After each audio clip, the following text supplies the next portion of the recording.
Hello everyone, welcome to Mayo Programming Club. Today we will be solving another daily Leetcode problem, and problem's name is insert delete get random of 1. So you have to implement these three functions in a given class, and the implementations will be such that each of these functions insert, delete, at get random are having of 1 time complexity. Okay, so let's have a look at the constraints. Value of the value that will be passed to these three functions will be ranging from minus 2 raised to power 31 to 2 raised to power 31 minus 1. At most, it's mentioned that 2 into 10 raised to power 5 calls will be made to insert, remove, and get random. And it's mentioned that there will be at least one element in data structure when get random is called. Okay, so let's see what these functions are. The insert function inserts an element into the set if it's not present. So the set is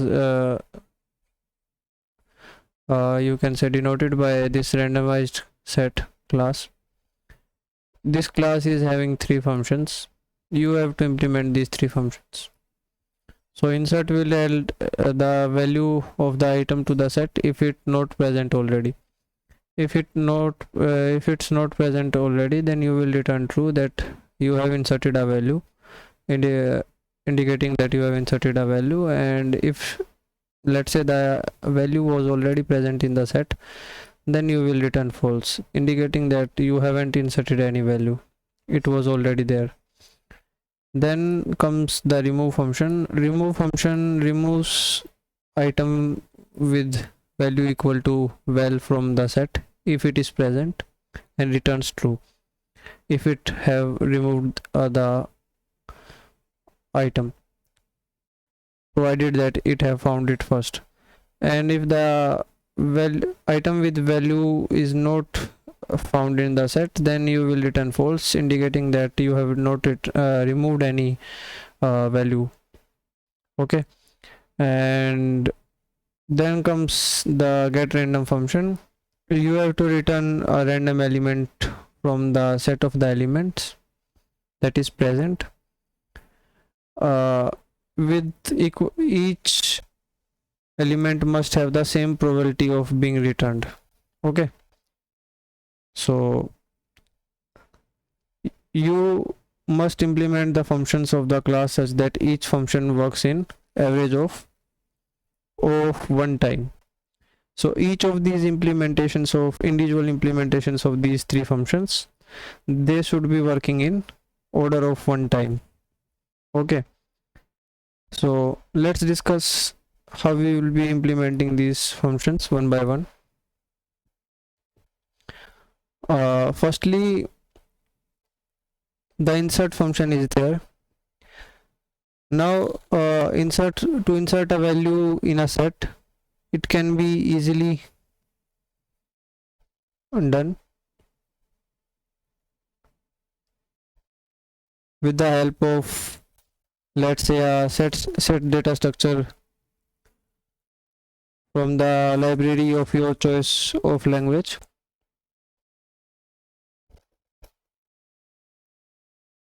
And let's say we are doing the implementation in Java as of now. So for the insert part, you can easily use a hash set.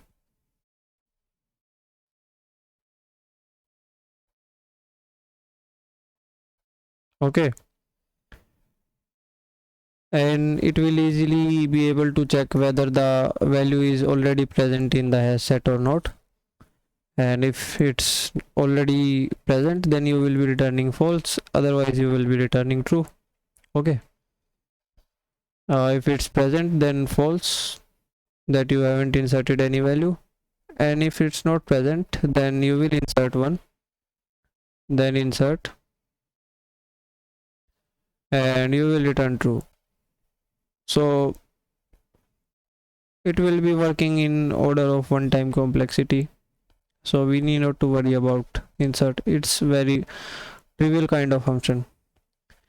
Okay, and then comes the remove part.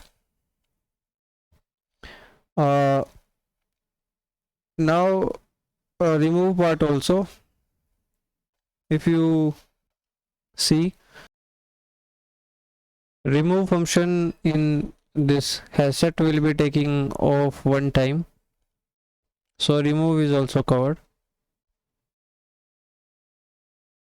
So let's say you name this hash set, so you will simply call set.remove, and you will only call this remove when there is a value present in set. If it's not present, then you will simply return false, and if it's present, then you will call remove on that value, and you will also be returning true. Okay, so two functions are taken care of, these two. Now the trickier part comes in the random function, that it will not be possible to implement random function over hash set, since you will not be having randomized retrieval of elements from the hash set, because it is not like you want to get the element stored at the 0th index in the hash set.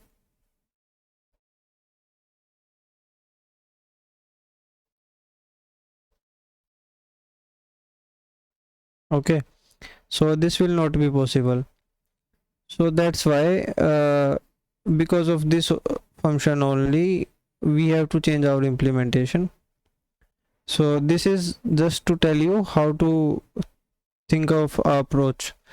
So while you were thinking of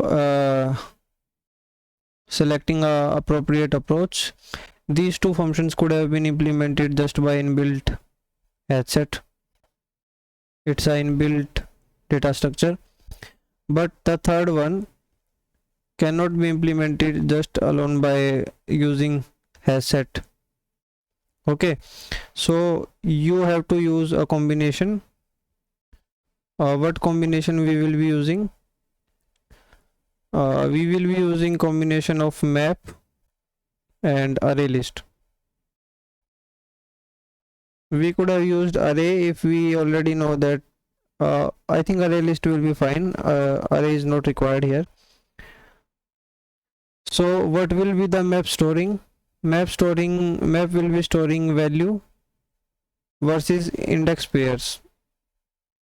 Okay, so let's say value 3, and this is the array list as of now. Let's say 3, 4, 5, 6. Now let's mark the indices 0, 1, 2, 3. Now value 3 is stored at the 0th index. Similarly, 4 is stored at the first index, and so on. It will continue. Okay, so this is what the map will be storing, and array list will be just the data structure that you will be using to store your values. Okay, so let's say you have to remove value 4. So you will first check whether 4 is present in array list or not. Okay, so what you will do is you will see whether this 4 value is present in your map or not. Okay, let's say it's present. Then you will check what is the index of 4. If the index of 4 is set to -1, it means that it have been removed already and it's not present. It was there, but it was removed. Okay, so what you will do is, if let's say it's not -1, if it's some positive value, then what you will do, you will see what is the last element of your array list as of now. So last element is 6 as of now. What you will do, you will copy this last element into your current value that is to be removed. Okay, now your array list will looking like something like this. Okay, why I am doing so? Because if let's say you remove a value from the middle, or say let's say the beginning of the array list, and so it will be taking you of n time, where n is the size of the array list.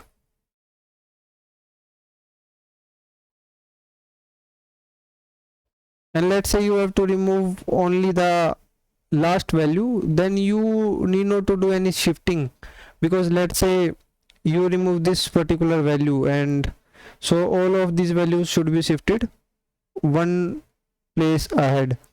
So in case you have to remove only the last one, so there will be no shifting involved in this one, and your overall time complexity of removal will be order of 1 for this specific case. So that's why we are changing your current value that is to be removed with last value, and then removing the last value. Also, we will be updating the index of 6 in your map. Previously it was 3, now it will be updated to 1. Okay, so it will change to 1 from 3, and it will be removed. So this is the removal part, and for the insertion part it will be order of 1 only. You will simply check if it's already present in map and it is having a non-negative integer assigned to it, then yes, you can say it's present in map, and you will not do anything and return false simply.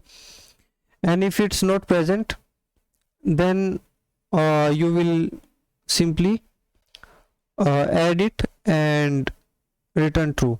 Okay, so this part was for remove. Insertion can be taken care of easily. So then comes the random get random. What was the name? Yeah, get random function. So how to implement that one? First of all, you will be using some inbuilt function. I don't know what will be the preferred choice of preference of your implementation language. Let's say we are implementing in Java, then math.random is a function that will help us to generate random numbers in a given range with equal probability. Okay, that will be clear in the implementation part. Now once you are having a, let's say, random number between 0 to, let's say your size of array list is as of now, this is your array list is n, then let's say 0 to n minus 1, between these numbers you will be generating one random number to get the random index,